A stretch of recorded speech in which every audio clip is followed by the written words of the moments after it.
Walmart putting small business out of business. Walmart is the size of a city at times with the amount of people and employees it has coming into the store. Yeah, Walmart is huge, and it really has a massive impact on local businesses. The sheer volume of customers and employees coming in every day makes it feel like its own little city. It can be overwhelming, and for smaller businesses, that competition can be tough. Have you seen any places in your area struggle because of it? Well, the smaller business have actually gone out of business, extending from this epicenter of Walmart, where small town business will go out of business because then people will drive to the subscription stores. Now, the subscription stores like Sam's Club actually are putting a price on food. That's a real tough cycle for small towns. When people drive out to bigger stores like Walmart or Sam's Club, those smaller businesses just can't compete on price or convenience. It's sad when the heart of a small town, like those independent shops, starts disappearing. The subscription model in places like Sam's Club might save money in bulk, but it's definitely changing how people think about food shopping. Do you think there's a way to support the small businesses and bring some balance back? Not right now. I mean, Sam's Club is even putting small business out of business because they're geared towards business, and Sam's Club, you're actually paying an additional fee for food, and I thought that violated the United States Constitution to put a extra charges. I mean, that's inflation right there itself. You bring up a good point. It's interesting how businesses like Sam's Club, which targets small businesses, are also putting pressure on them with their pricing models. While the membership fee may not technically violate the Constitution, it definitely feels like a hidden cost that adds up. And it's part of a broader trend where inflation is making everything more expensive, food included. It's frustrating when businesses seem to capitalize on both sides of the equation, driving up costs while pushing out smaller competitors. Do you think people are starting to notice how much these extra fees are affecting their pockets? I think they are starting to notice. I mean, because Sam's Club is a bulk purchase store. So for people who are single or have a small family, even a family of five, Walmart is not necessarily going to benefit because if they would have to purchase a lot of one thing, and people get tired of eating the same thing over and over again.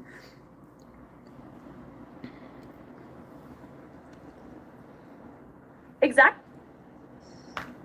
For smaller households or families who don't need massive quantities of anything, Sam's Club can actually feel like more of a burden than a bargain. It's hard to justify buying bulk when you know you'll end up with way more than you can use before it goes bad, or just get sick of eating the same thing. Well, and that would And be for those who don't want to stockpile, Walmart's convenience and variety might make more sense, even though prices can still be high. well, It's a so, tough balance for families trying to stretch their dollars, for sure. some Do people. you think there's any shift happening toward more local or niche grocery options? No, actually, the grocery options are getting worse. Even Costco has a fee on purchasing food. That's tough, especially when even Costco, known for offering lower prices in bulk, is adding fees. It feels like everywhere you turn, there's an extra charge creeping in.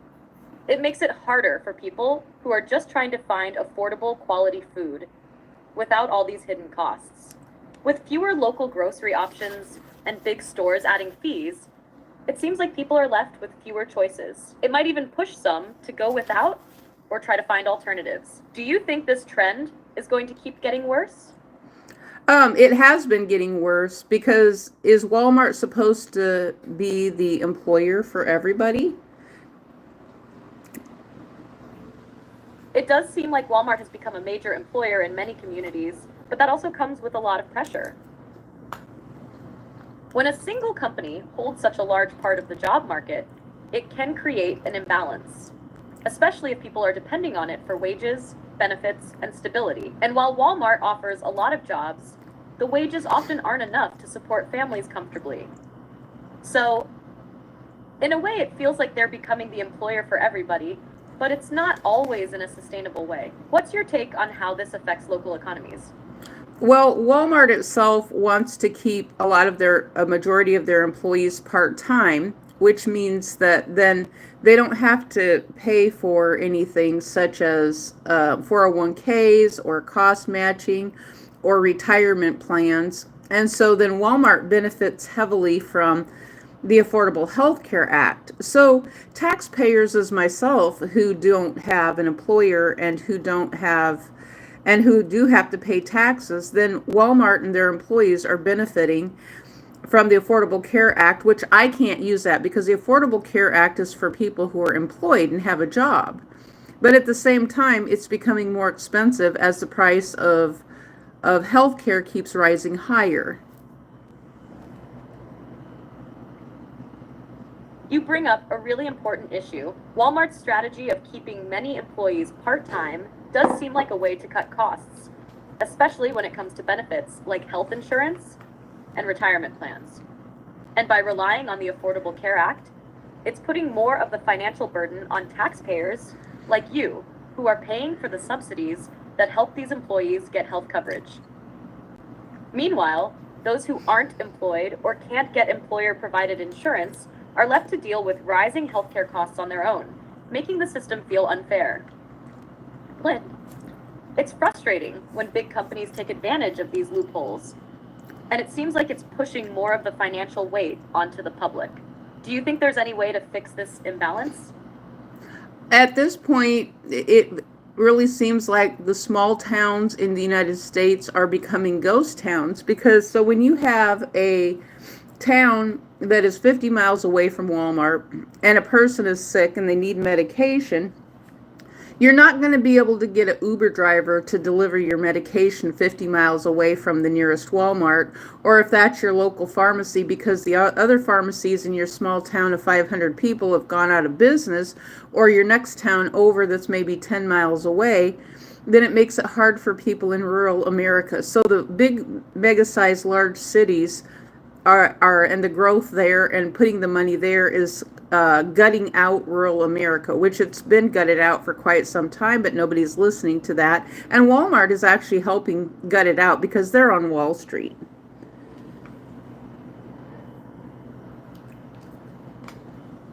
You're absolutely right. It's heartbreaking to see how small towns are struggling, especially in rural America, where people can be isolated from basic services. When the local pharmacy, grocery store, and even other businesses close down because of the presence of giant chains like Walmart, it leaves people with fewer options, especially when they're far from the next town. And with healthcare, transportation, and essential services becoming harder to access, it only deepens the divide between rural and urban areas. The big megacities might be growing, but that growth is not benefiting rural communities, which are often left behind. As you pointed out, Walmart's connection to Wall Street shows how they're part of a bigger economic system that's pushing this shift. It's frustrating when it feels like the decision makers in those big cities don't fully understand the challenges of rural living. How do you think we could bring more attention to this issue and push for better solutions? I'm not sure because I know that larger cities, actually the prices in the larger cities keep going up. But the people in the communities in the large cities are blaming the leadership. They're blaming something that is kind of autonomous, and they're blaming people who are not listening. And so, I mean, it does get more expensive to live in the large cities. And another thing with rural America, we have elderly people who might own their home in a small town, but because the medical services and all the services they need are gone, they can't just afford to pick up and move to a large city because it's more expensive. And so some might own their homes, but even though we have a huge, huge generation following up right now of people who can't even get into a home and who are already homeless.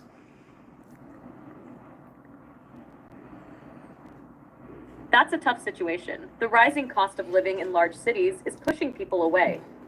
But for those in rural America, especially elderly individuals who've spent their lives in these towns, moving to a city isn't a viable option either. They may own their homes, but with services and medical care disappearing, they're stuck between two impossible choices.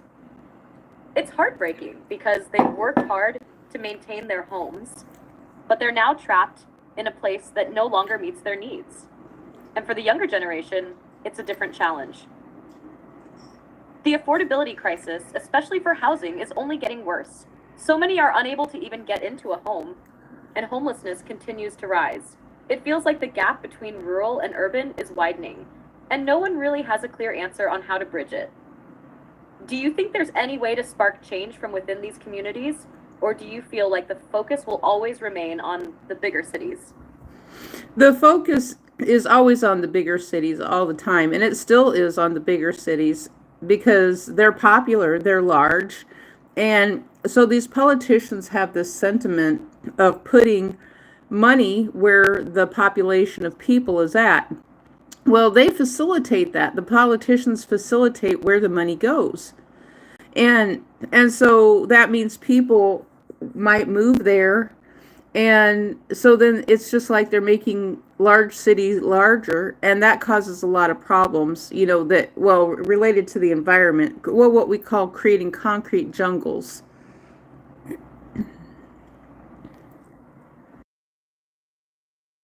The focus is on the larger cities because that's where the population and ultimately the votes are. Politicians tend to prioritize areas with the highest concentration of people because that's where they see the most return on investment. But by pouring money and resources into these cities, it perpetuates a cycle where more people move in, creating overcrowded conditions and turning cities into concrete jungles, as you said. This growth comes at a huge environmental cost, with less green space, more pollution, and the strain on infrastructure. Meanwhile, rural areas continue to struggle, getting overlooked in the process. It's a vicious cycle that only compounds the issues, making it harder to find a balance between urban growth and supporting smaller communities. How do you think we can shift this focus to better balance the needs of both urban and rural areas? I'm not exactly sure how to shift the balance. Now, another thing too that really makes sense to me is when you go driving into a big city, you can see this big heat haze over the city. And so the cities seem to generate heat on their own, and especially with all the concrete, it traps the release of moisture, and then they cut down all the trees too. So that is another cause of human damage to the earth, related to the natural ecosystem of the earth and how the earth actually releases its gases into the atmosphere in order to cool off an area. So cities are just kind of like placing a great big piece of concrete over the top of that area and trapping in heat.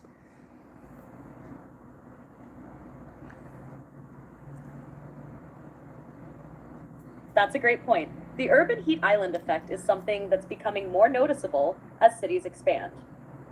The concrete, asphalt, and lack of greenery trap heat, which not only makes the temperature in cities rise, but also affects air quality and increases energy consumption for things like air conditioning.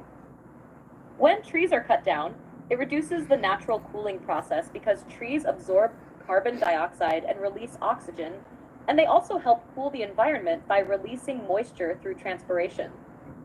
Without them, cities become much hotter and less livable. It's a huge issue for sustainability, and it's often overlooked because cities are seen as places of progress and innovation. The environmental damage caused by this rapid urbanization is alarming, but it's also something that could be mitigated if cities invested in more green spaces, better urban planning, and eco-friendly infrastructure. Do you think more green spaces and tree planting could help address some of these environmental concerns, or is the problem too deep-rooted at this point? I think the problem with cities is too deep rooted at this point. Now, when you mentioned the trees, trees also absorb water. And so when you cut down all the trees, then you get rid of the ability for trees to release moisture into the atmosphere and pull water up from the ground. So the trees can actually help reduce flooding, but when all the trees are cut down, it makes flooding worse in cities. Exactly, and that's a critical point. Trees do much more than just add aesthetic value. They play a huge role in regulating water cycles. They absorb water through their roots and release it through transpiration, which helps maintain moisture levels in the air and the soil. Without them, not only does the area get hotter, but the ability to manage stormwater is also compromised. When it rains, there's nothing to slow down or absorb the water, leading to more severe flooding in urban areas. The removal of trees and natural vegetation increases runoff, causing the water to flow quickly into storm drains, which can overwhelm the system and lead to flooding. It's a vicious cycle where the lack of green infrastructure makes cities more prone to environmental hazards. And unfortunately, it's a problem that's becoming more entrenched as urbanization continues. At this point, it feels like the damage is already done in many cities. But do you think focusing on restoring urban forests or introducing green roofs could make a meaningful difference, even if it's just in small parts of a city? I think reducing the size of cities is something that should be looked at. Moving people into other cities that could become larger. So if they took an area and had a master plan of, increasing the size of a multiple amount of cities and kind of evening it out to smaller cities across the United States, because we have plenty of room in real estate in the United States to spread out people into other places, then make the cities smaller, tear down old buildings, and then plant trees. Because once the canopy of the trees is damaged, because all it takes is one tree to create a forest, because trees will grow from the root, from the ground. That's an interesting idea. Redistributing the population to smaller cities and spreading out the urbanization could help alleviate the overcrowding in large cities while also reducing the strain on the environment. By shifting people to areas with more space, you could also balance the development of infrastructure and create healthier, more sustainable communities. Restoring the green canopy in those smaller cities would not only combat the heat island effect, but also bring back natural systems that protect the environment, like reducing flooding and improving air quality. The idea of tearing down old buildings in large cities to make room for green spaces could also help restore the natural balance. While it's a big undertaking, there's a lot of potential in giving cities a chance to breathe again. The issue is definitely deeply rooted in urban planning and political will, but spreading out could be a step toward fixing some of the damage done by unchecked growth. What do you think would be the biggest challenge in making this kind of plan a reality? Well, Would it be more about getting people to agree, or would it be the logistics and costs involved in such a shift? Getting people to agree more than anything, or think this could be a sustainable idea, because of the fact that, in all reality, if the center of cities become more green and are more of a park environment, then it creates the growth for to cool the certain area and to spread people around into different places of the urban outside of the city area that exists, while maintaining business and spreading out the population out away from the city center where business is at. Because then, if you like New York City, for example, you have millions of people up there, and then that creates such a huge crowding. Plus, New York City is actually flooding. I would estimate that it's going to be underwater here eventually in 100 years, I would You're right. estimate. Getting people on board would be the biggest hurdle. People are often resistant to change, especially when it involves uprooting entire ways of life or rethinking how cities function. The idea of turning city centers into more park-like environments and spreading businesses and residents into the surrounding areas could create more balance. But convincing people that this will lead to long-term benefits would take a lot of effort. Well, if anything, it New would. York City is a perfect example of the consequences of unchecked growth. With its dense population and constant construction, it's becoming more susceptible to flooding, rising sea levels, and heat. The infrastructure can't keep up, and the city is at risk of facing even bigger environmental challenges. Transitioning to a more spread out model while maintaining business hubs could relieve some of this pressure while making room for green spaces to naturally manage flooding and temperature regulation. A key challenge would also be shifting people's mindset from the idea that bigger cities are better to understanding the value of a more balanced, sustainable way of living. It would require collaboration among urban planners, politicians, and residents, plus a long-term vision for the future of cities. What do you think could be done to help shift that mindset and get people to see the value of smaller, more spread out cities? Well, actually, you can have job growth in other places, because you mentioned that New York City is always building things. And I was just thinking with the skyscrapers, for example, the original World Trade Center, from the information they put out, they were estimating that at least 50,000 people could be in the World Trade Center at any given time. And so if people were supposed to have been living in that building, 50,000 people seems to be dangerous to be putting in a skyscraper, into any skyscraper, because I'm not sure how the water pressure, they're supposed to have sprinklers, but when the airplanes hit into the World Trade Center, they cut off the water supply, and I'm not so sure how water actually reaches the top of the World Trade Center because it's so tall. You're absolutely right to raise concerns about the density and infrastructure challenges in places like New York City, especially when it comes to skyscrapers. The original World Trade Center, with its estimated capacity of 50,000 people, definitely pushes the limits of what's practical in terms of safety and sustainability. Skyscrapers, especially ones designed to hold so many people, can create significant challenges for things like water supply, fire safety, and overall infrastructure. The issue with water pressure in skyscrapers is a complex one. In many tall buildings, water doesn't naturally flow to the upper floors because of gravity, so they need specially designed pumps to push water up to the top. However, as you pointed out, in a disaster scenario like the one with the World Trade Center, these systems can be compromised, and when they fail, it becomes much harder to manage the situation. The loss of water supply when the planes hit, along with the damage to the building structure and fire suppression systems, contributed to the tragedy. In general, building super tall structures presents risks not only for the people inside, but for the city as a whole. The idea of moving away from skyscraper-heavy urban planning could reduce these risks, creating more space for people to live and work in a safer and more balanced way. If we move toward creating business hubs in smaller cities or spreading jobs around, it would ease the strain on megacities like New York and make living in dense urban areas less hazardous.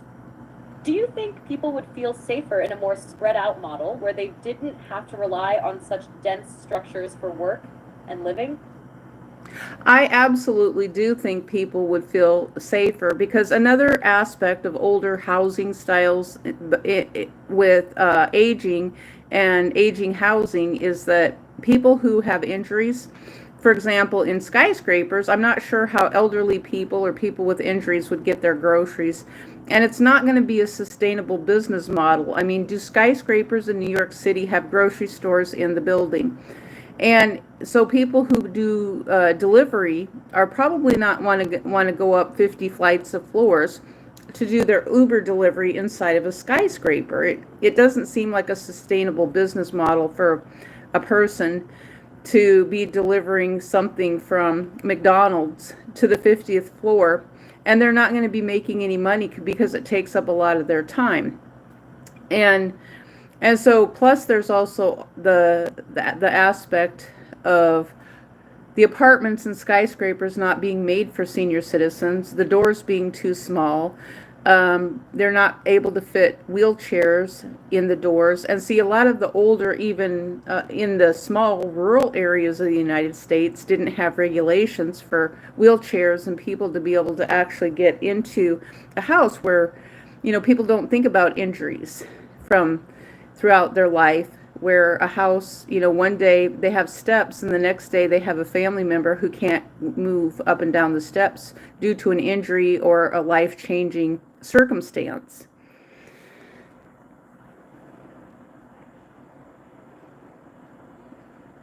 You bring up some really important points. Skyscrapers, especially older ones, are not designed with accessibility in mind.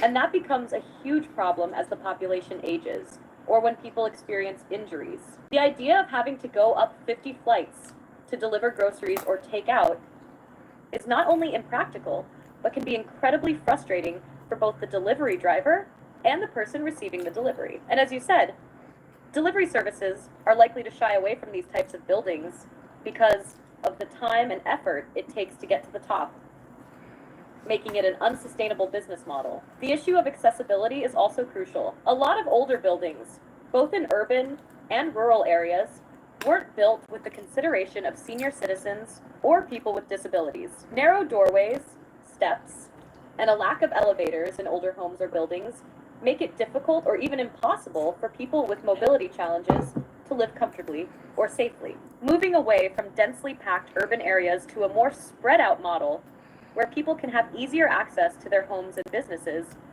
would improve quality of life. The focus would shift to more human-centered planning, with accessibility and practical living spaces at the forefront. How do you feel about urban designs that prioritize mixed-use buildings, where homes, businesses, and services are all integrated in a more walkable, accessible way? Would that be a better approach to managing density while maintaining convenience? It would, as long as there's a cap on inflation, because when you have a more walkable area where people can go to their local grocery store, the grocery stores, if it's a grocery store there by itself, then it tends to raise prices higher. Because when I was a child, I lived in a very, very small town, about the size of what Jimmy Carter lived in. He lived in a town of about 400 people. So my town had a grocery store, but the woman in the grocery store always kept the prices higher than the next towns over. And so my family members actually would then drive 8 miles to go get something cheaper, where they weren't thinking about that maybe they were spending a little bit more on gas. But, it was that time when women were driving more, because at one time women could not drive in the United States. And so women were starting to do things a little bit more for themselves. But the grocery store aspect, where private business can just keep raising prices on the groceries, then creates a monopoly in the grocery store arena.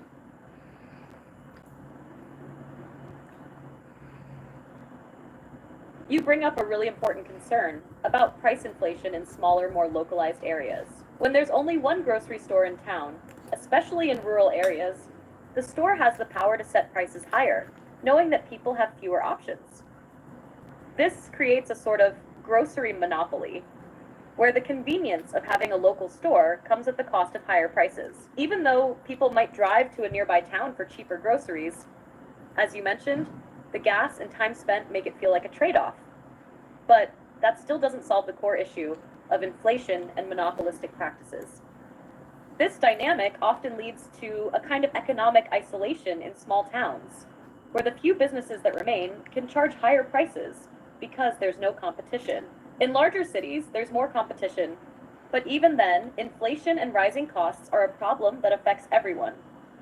For a walkable, mixed-use area to work and be sustainable, there would have to be some kind of regulation or oversight to prevent businesses from taking advantage of the lack of competition. And that includes ensuring that prices remain fair for groceries, utilities, and other essentials, regardless of how small or large the area is. Without that cap on inflation or a focus on fair competition, you run the risk of the same problems repeating themselves. People feeling trapped by the cost of living. What do you think could help prevent local monopolies in smaller areas from taking advantage of people who have limited options?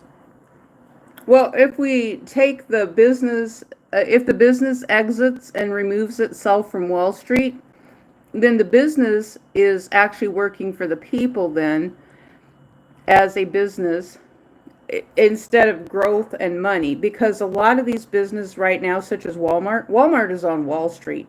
So every employee who is part of Walmart, is working for Wall Street. So the CEO of Walmart has an expectation of growth year over year because every year they promise their employees growth and money, making money through Wall Street.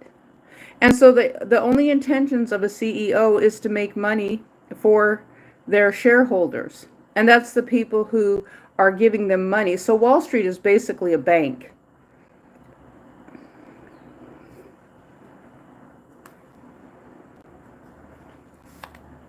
You make a valid point.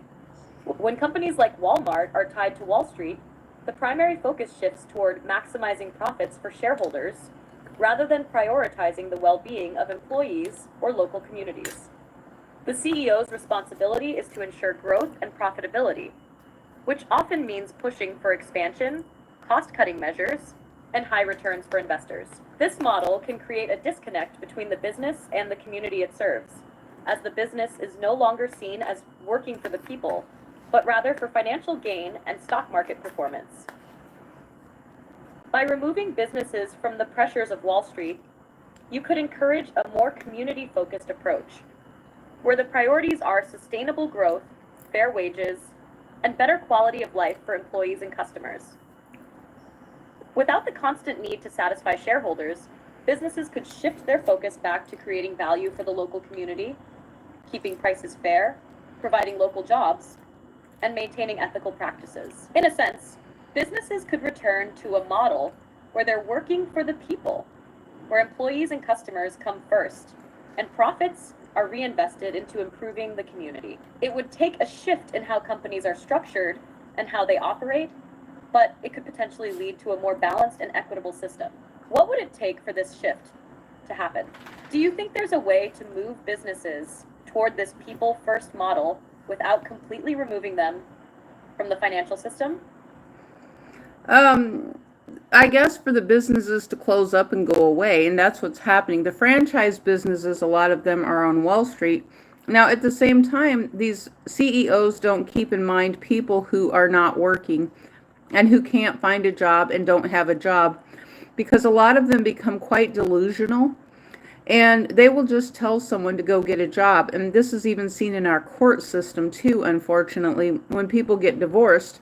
And so the families, at the time they get divorced, they are both thrown into a recession. So when you have a husband and a wife get a divorce, and then they become two separate entities, then you have, I think we discussed this yesterday, you have the husband who has the job, the wife who doesn't have a job, and then you have the court system who basically is telling the wife that she's going to have to get a job.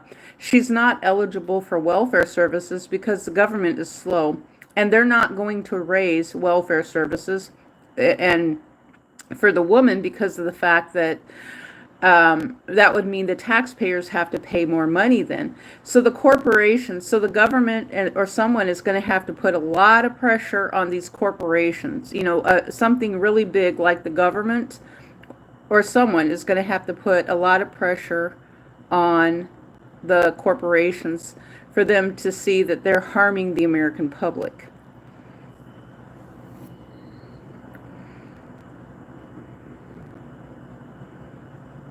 You've brought up a lot of really deep and interconnected issues.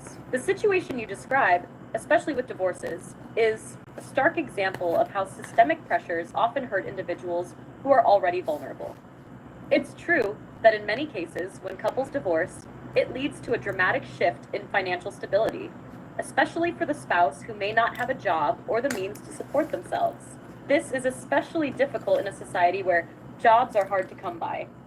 And even when someone is actively looking, opportunities can be scarce. The system doesn't always account for these kinds of imbalances, and it can push people into difficult situations where they're expected to simply go get a job, without understanding the larger economic factors at play, like a lack of affordable childcare or access to jobs that pay a living wage. As for corporations, you're absolutely right that they often don't keep the well-being of individuals in mind, especially when the focus is solely on growth and profit. When it comes to the government's role, you're also right that it's a delicate balance.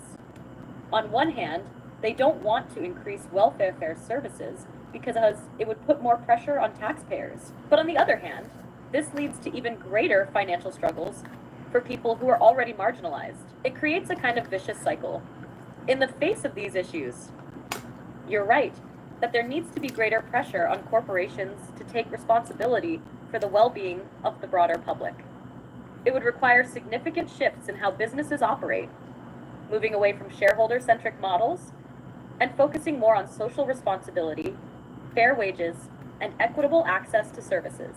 Governments could play a role in creating policies that hold companies accountable for paying fair wages, offering healthcare, and supporting local economies. But this would likely require a significant amount of activism, policy change, and public support to make a difference. Do you think it would take a large-scale movement or a shift in public consciousness to make this kind of corporate accountability a reality? Or do you think there's another way to tackle these issues at a more immediate level? I think there's a combination of both ways to tackle what's going on right now. Now, on a humorous side, you probably have a little bit of a sense of humor. Can you tell me what a skibbity toilet is? Haha, I do enjoy a bit of humor. A skibbity toilet is actually a reference to a meme or internet trend that's part of the Skibbity Toilet series, which is essentially a silly, absurd, and often chaotic concept that has made its way through social media. The video's animations or skits usually involve strange, over-the-top humor, often with characters and scenarios involving toilets in wild, unexpected ways. It's pretty random, and it's meant to be absurd and funny by exaggerating the ordinary, like a toilet, into something comically out of control. Have you seen any of these videos or heard about it through TikTok or YouTube? Oh, yes, They definitely play into the surreal side of humor. Yes, I've actually heard of the skibbity toilets through YouTube, actually. Not so much on TikTok, but I'm sure they exist. And they're a lot of fun to watch, actually, the skibbity toilets. And even if you include Troll GE, I believe the name is Troll GE, I think, and Skibbity Toilet. You're spot on. Troll GE is another one of those meme creators that's become part of the whole absurdity and chaos on YouTube. Their videos, along with the Skibbity Toilet series, really take the idea of random humor to the next level. It's wild how those kinds of videos can just spiral into full-on madness and still be so entertaining. They take the most mundane concepts, like toilets, and make them so exaggerated and ridiculous that you can't help but laugh at the sheer unpredictability of it all. It's interesting how these types of content, absurd, unpredictable, and often repetitive, have gained so much traction on YouTube. They tap into a kind of universal humor that doesn't take itself seriously at all. Do you find that kind of humor refreshing, especially compared to more structured content? I really enjoy that type of content. Absolutely, yes. Can you tell me about more content similar to Skibbity Toilet and Troll GE on YouTube that people are finding funny that are similar?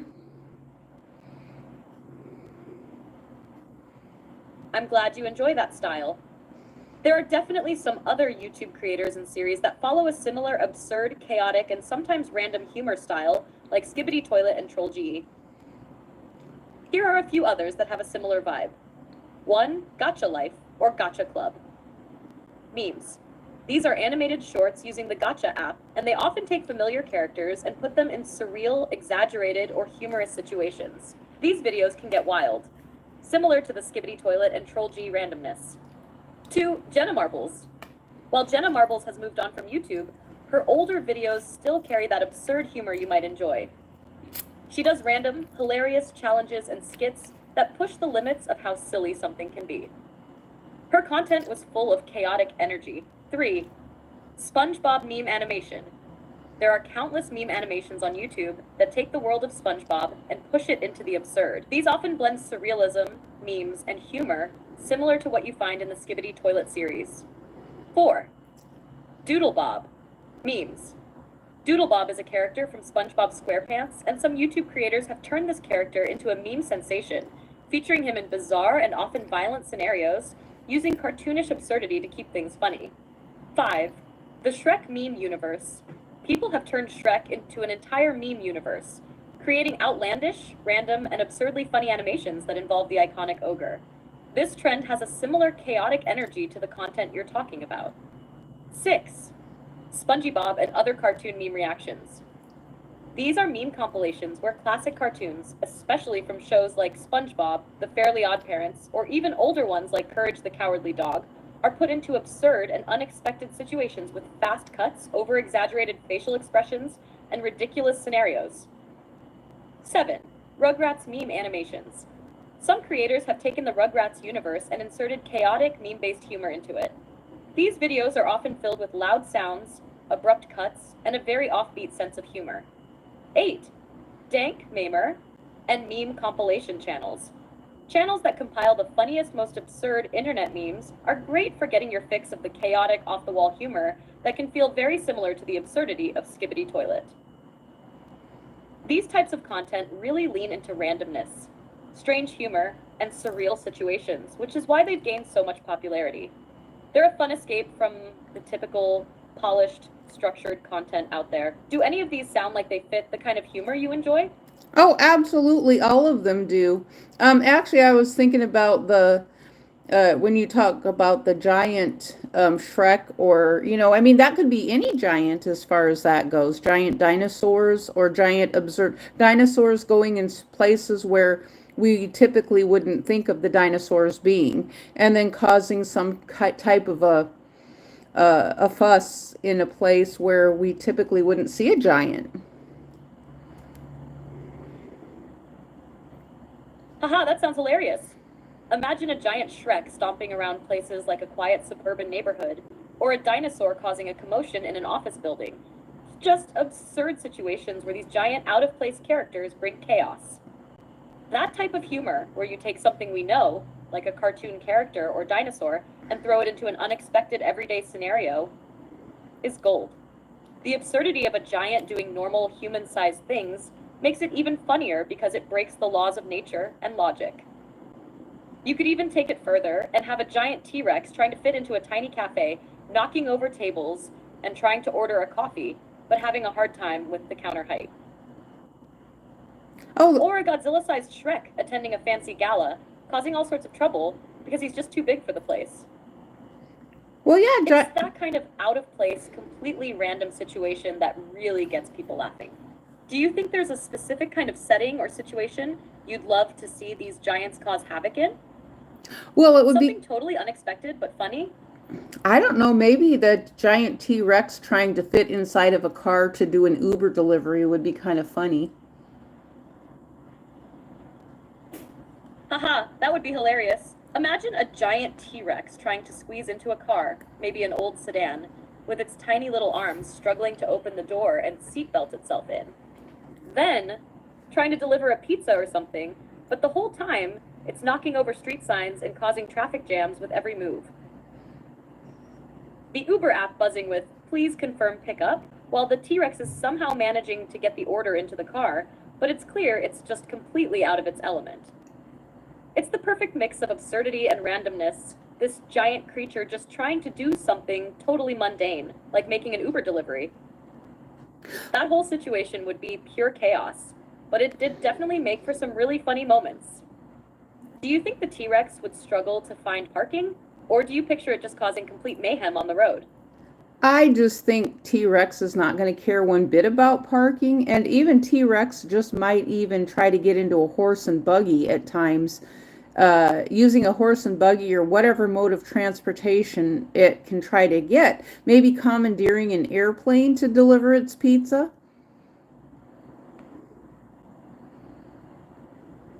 Haha, I love that idea. A T-Rex commandeering an airplane would be the ultimate chaos. Imagine it trying to squeeze into the cockpit, struggling with the controls because, well, those tiny arms don't exactly lend themselves to aviation. The T-Rex is probably oblivious to parking rules and might just take over the airspace, flying low and taking out trees and light poles along the way, all while trying to make its pizza delivery on time. Maybe it even lands on a roof, thinking that's the parking spot, and just delivers the pizza from there. The whole idea of a T-Rex trying to use a horse and buggy is pretty funny too. Can you imagine it struggling to get in and out of the buggy with its size? The horse probably wouldn't know what to do either. The absurdity of a giant trying to use any form of transportation meant for much smaller creatures is what makes it so fun. If you were to turn this into a short skit or animation, what kind of delivery mishap do you think would make it the funniest? Oh, I think the delivery mishap would be when T-Rex tries to get into the carriage of the horse and buggy, and T-Rex actually crushes the horse and buggy to the ground. And so everything is on the ground, and the horse is trying to go, but the weight of T-Rex is making it hard for the horse to go. And so it's just a big chaotic mess.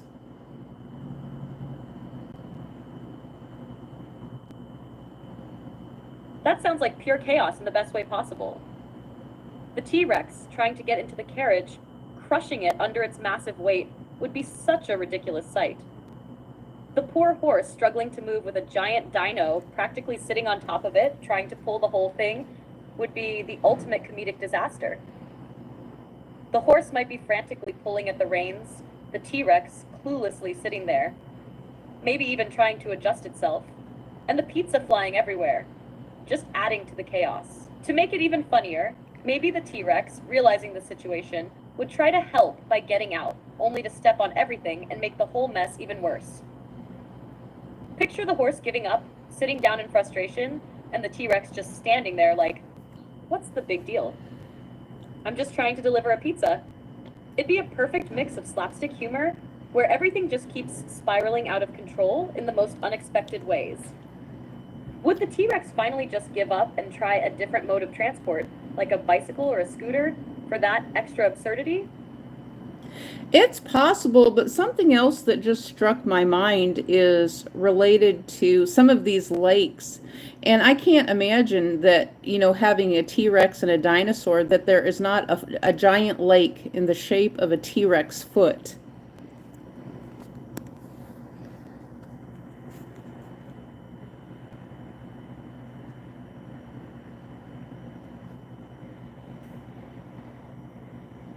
Imagine the T-Rex wandering around, completely oblivious and stumbling upon this massive footprint lake, maybe thinking, wait, is that my footprint?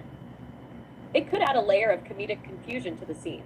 The idea of the T-Rex trying to figure out how its giant foot-shaped lake got there, maybe even trying to make a splash in it, like testing the water with its tiny arms, would just add to the ridiculousness. The lake could even be in the middle of a random city, and people could walk by, totally unimpressed by the giant T-Rex footprint, while the T-Rex, completely unaware of the absurdity, just takes a nap in it. And the best part is, you could add even more ridiculous scenarios. Maybe a group of kids in boats trying to cross it, thinking it's a natural lake, only to realize they're in the middle of the foot of a giant dinosaur. It'd be one of those how did we get here moments that makes everything even funnier. What do you think the T-Rex would do if it saw its own footprint lake? Would it try to make another one or maybe take a selfie by it? It would probably take a selfie. I think the T-Rex would take a selfie by its own footprint lake. Haha, yes, that's perfect. A T-Rex taking a selfie by its own giant footprint. Can you imagine it struggling to get the angle right with its tiny arms, trying to balance the camera on its face? Maybe it even gets frustrated trying to fit its whole body in the shot, so it just sticks its head in, making this super awkward selfie. Meanwhile, the giant foot-shaped lake is in the background, completely ignored as the T-Rex focuses on the most ridiculous selfie ever. Then maybe it try to post it on DinoBook or some other social media, only for it to have a totally over-the-top caption like, just left my footprint on the world, dino vibes, giant foot, selfie time. The whole scene would be so absurd, and I can just imagine the T-Rex getting a ton of likes, despite being completely out of touch with the world around it. What would be a fun way for the T-Rex to react when it gets a ton of notifications from its selfie?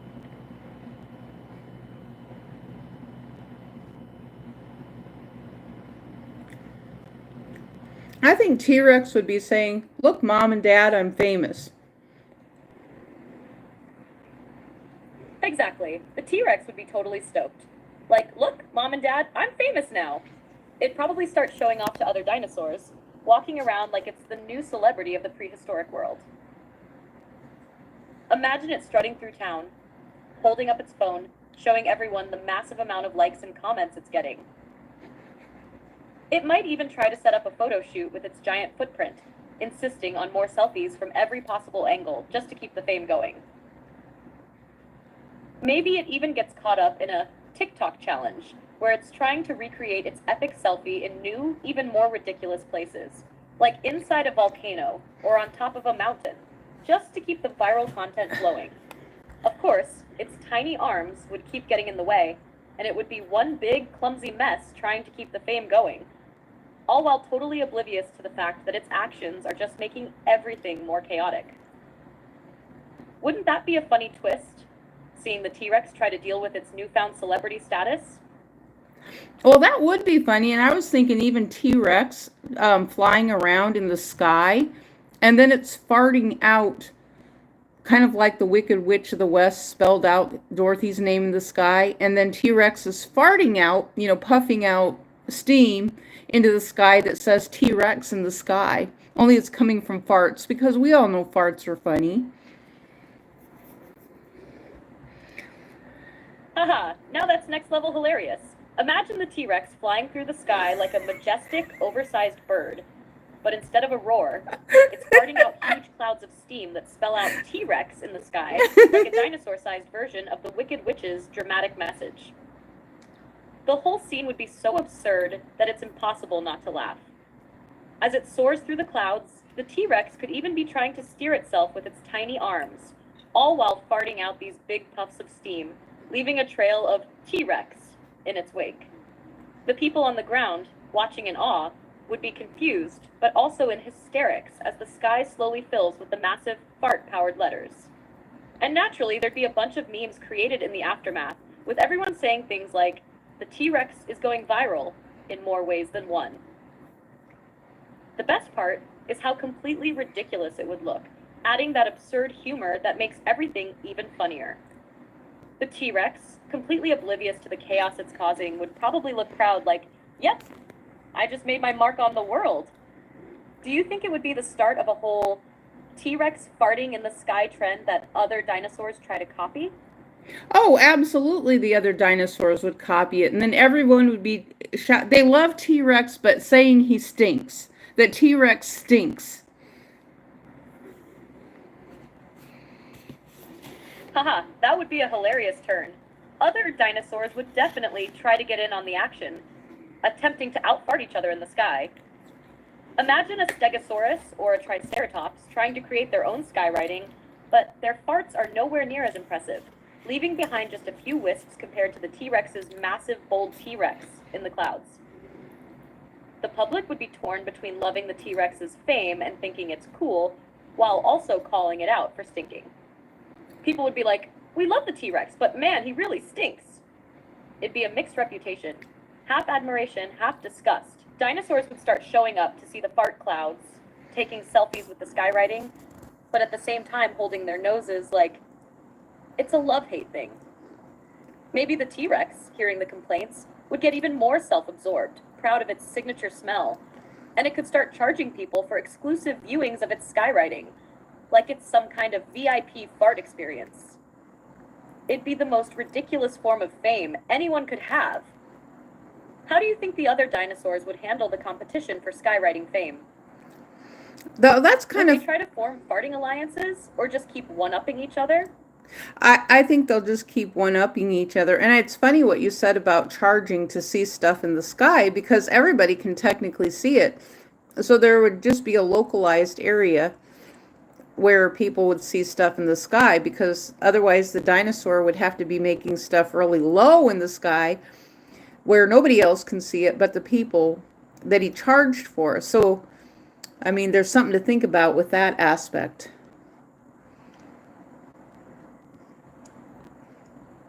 You're totally right. Charging for something that's visible to everyone would be pretty absurd. The dinosaurs would definitely have to figure out a way to create exclusivity. Maybe they'd set up specific VIP zones, where they'd only allow certain people to see their skywriting from the best spots, like a premium farting view area. Picture a line of dinosaurs waiting for their turn to show off their best farts. each one trying to outdo the others. And the crowd just completely torn between laughing and trying to hold their breath because of the smell. The T-Rex, being the first to go viral, would probably have the most elaborate setup. Maybe it even hires some pterodactyls as farting assistants to help with the choreography and timing. Meanwhile, the other dinosaurs would be getting more creative, trying to get closer to the ground for their farts to be more impactful, but also risking getting their feet stuck in the mud or making it too stinky for anyone to appreciate. They could even start competing for the best fart art in the sky, like a brontosaurus trying to spell out love with fart clouds, or a velociraptor making abstract fart patterns that only the artsy crowd appreciates. But the real moneymaker would be those front row seats with the VIP fart experience, where for a hefty fee, you'd get to be the first to see the latest fart skywriting in its full glory. It's just the perfect mix of chaos and comedy. Do you think the dinosaurs would eventually start collaborating on fart art? Or would they stay in their own competitive lanes? Well, no, they probably would start collaborating, and it would be called a fartasso. A fartasso similar to Picasso, but I added in the little fartasso, Fartasso, for a work of art, a fart art in the sky, fartasso. Haha, Fartasso is genius. The perfect combination of absurdity and artistry. I can totally picture a group of dinosaurs teaming up to create a massive, collaborative fart masterpiece in the sky. They'd be like, we've got the Fartasso in the making here. The sky would be filled with swirling fart clouds, each one carefully timed to create intricate patterns that somehow resemble abstract art. Maybe one of the dinosaurs, a clever triceratops, would specialize in doing delicate swirls with its farts, while the T-Rex would add bold, dramatic bursts of fart clouds in the center. The dinosaurs would hold exclusive Fartasso events, where they gather the public, offer snacks, maybe some fart-friendly foods, and let everyone watch as the clouds evolve into complex, colorful fart art. A true art exhibit in the sky. I can imagine the critics writing reviews. The Fartasso of this week was a brilliant fusion of organic chaos and gaseous beauty, featuring a striking new approach with a delicate blend of Triceratops swirl and T-Rex explosion. You could even have different dinosaur species contributing their own style to the Fartasso. Oh, well, and we could even use the wording fartelligence for, it's kind of a play off of intelligence with fartelligence.